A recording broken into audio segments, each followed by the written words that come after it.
Jadi ikutin aja alur dari Allah. Banyak banget pelajaran yang kita bisa ambil dari cerita-cerita orang soleh kayak gini. Oh, berarti gitu caranya. Kalau kita pengen diberkahi nanti keturunan kita, ikutin aja cara Allah. Dan Allah punya rahasia-rahasia surprise yang luar biasa dalam hidup kita. Kalau Allah udah berkehendak, kun, udah nggak ada yang bisa mengubah. Allah cuma bilang kun, jadi langsung. Ini namanya kebesaran Allah. Belajar dari Zaid, belajar dari Zainab, belajar dari Julaibib, belajar dari Fatimah dan Ali. Ada lagi kisah lain tentang seorang cewek pedagang susu di zaman Umar. Ini terkenal nih.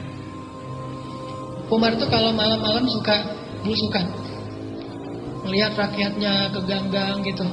Suatu malam habis belusukan, Umar capek, akhirnya bersandar istirahat di dinding rumah seseorang.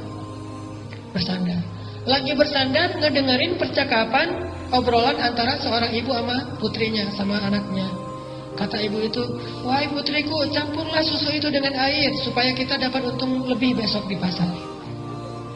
Kata anaknya, ibu, jangan, nanti akan dimarahi dan dihukum oleh Amirul Mukminin Umar bin Khattab. Kan Umar melarang kita curang dalam berdagang. Kata ibunya, kan Umar gak mendengar, jadi kamu campur aja, gak ada Umar juga di sini. Padahal Umar gak sengaja qadarullah mendengar sambil istirahat. Ketika ibunya bilang Umar gak mendengar, Umar gak tahu, anaknya bilang, wah ibu, sesungguhnya Umar memang tidak mendengar, tapi Tuhannya Umar, Rabbu Umar, Allah Subhanahu Wa Taala Maha tahu, wahai ibu, saya gak berani. Gimana kita akan ngomong ke Allah nanti? Ini perempuan solehah, memantaskan diri, sehingga Umar langsung bilang ke asistennya, tandain rumah ini ya, RT berapa, RW berapa, nanti kita datangin. Ditandain sama asistennya. Pulang besok pagi, panggil anaknya, namanya Qasim. Qasim, ikut ayah? Ya, ya, ikut. Gak dikasih tahu juga mau ngapain, ikut aja. Nih, luar biasanya orang dulu. Datang, tok. Assalamualaikum, waalaikumsalam. Dibukain sama ibunya. Ngelihat Umar, langsung gemetaran ibunya. Tahu kalau dia bersalah. Umar minta izin masuk. Ada apa ya Amirul Mukminin? Apa yang bisa kami bantu? Kayak lebay gitu, namanya juga orang bersalah. Jadi cari-cari muka supaya dia nggak dihukum. Apa yang bisa saya bantu, wahai Amirul Mukminin? Ada masalah apa?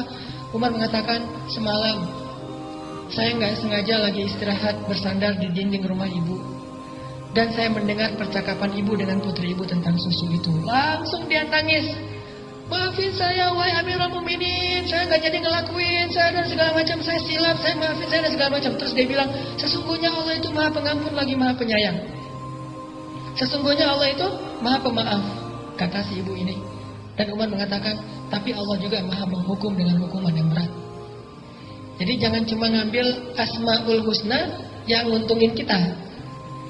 Kalau kita menganggap Allah Maha Pengampun, minta ampun. Kalau kita menganggap Allah Maha Pemaaf, minta maaf. Tapi kalau kita terus berbuat dosa sambil mengatakan Allah itu Maha Pemaaf, ini tempatnya agak nggak nyambung nih, nggak matching. Dia terus bikin dosa, tapi dia bilang sesungguhnya Allah Maha Pemaaf, nggak nyambung. Harusnya kalau dia bilang Allah Maha Pemaaf, minta maaf sama Allah.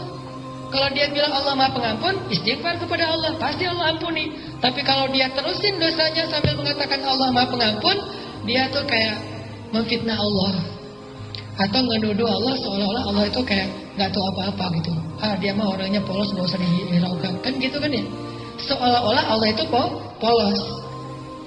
Padahal ada nama lain. Allah juga dzuntiqam. Allah juga menghukum sesuai dengan dosanya. Tapi kalau minta maaf, Allah pasti maafin semua dosa tanpa ada pengecualian. Allah Maha Pengampun, Allah Maha Pemaaf, wahai Amirul Mukminin. Kata Umar, tapi Allah juga Maha Menghukum. Ya saya tahu, maafin saya. Kata Umar, udahlah kalau kamu udah maaf, saya maafin. Tapi saya datang ke sini bukan pengen ngusut masalah itu. Saya takjub, kagum sama putri ibu. Putri ibu itu putri yang solehah. Ibu beruntung punya putri kayak dia, dan saya akan sangat beruntung punya calon menantu seperti dia. Langsung ibu ini kaget, mau menikahkan putranya Umar dengan perempuan tersebut. Sehingga ibu ini langsung manggil putrinya, siapa gitu namanya, panggil, datang ke sini. Terus Umar bertanya, wahai putriku, saya ingin menikahkan putra saya kepada kamu jika kalian dua-duanya setuju. ini pernikahan dalam Islam. Bukan orang tuanya yang setuju, tapi anaknya. Sehingga Umar bilang kepada anaknya, Qasim, coba kamu lihat kepada perempuan itu, apakah kamu tertarik? Dilihat malu-malu gitu. Dan dalam hadis Nabi, kalau kita pengen menikahi seorang perempuan, kita boleh melihat dia. Kepoin Instagramnya, itu boleh. Makanya postingin di Instagram sesuatu yang boleh dilihat.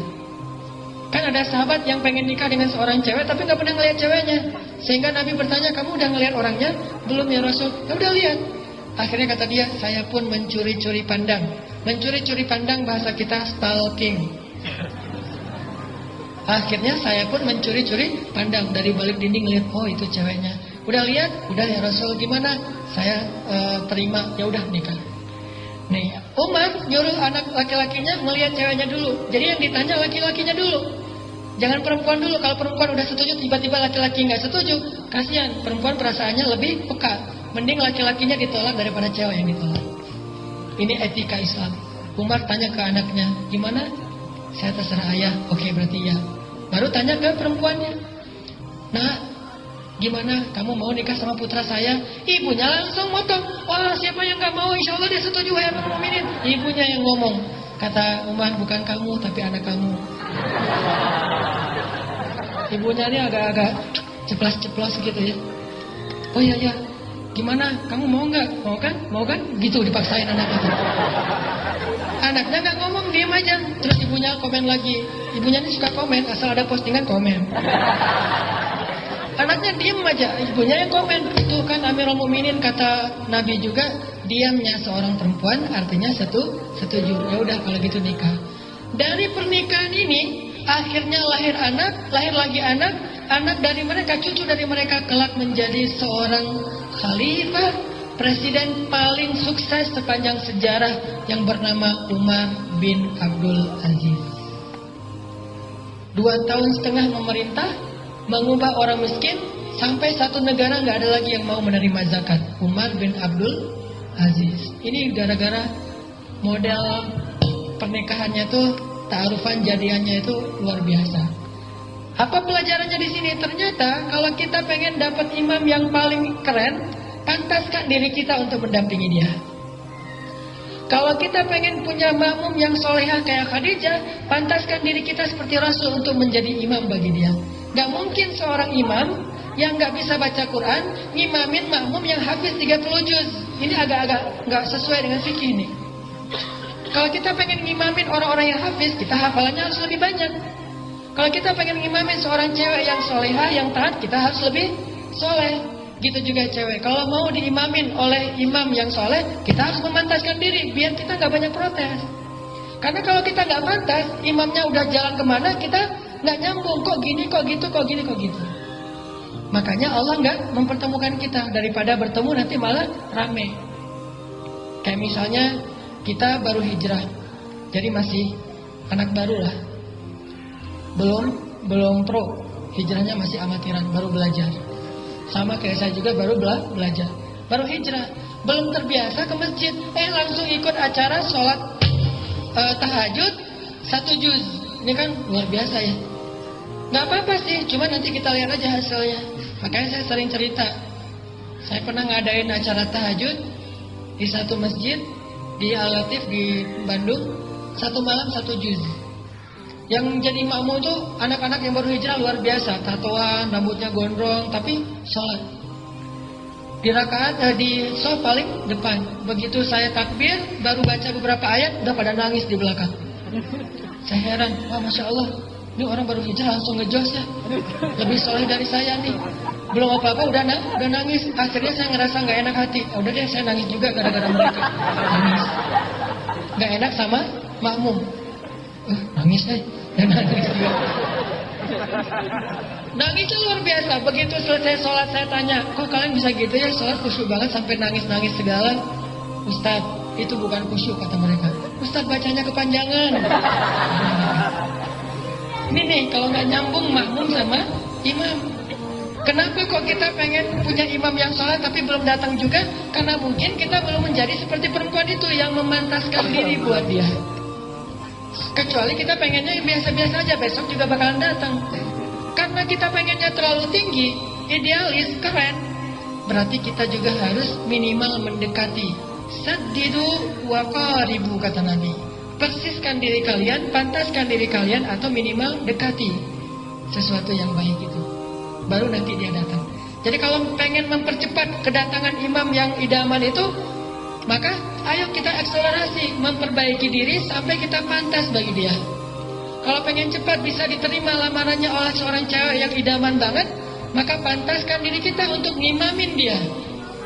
Itu pesan dari adegan antara Umar dengan perempuan penjual susu. Ini cerita-cerita orang yang luar biasa. Cerita-cerita kayak gini tuh terjadi dan banyak hikmahnya. Kita belajar dari mereka.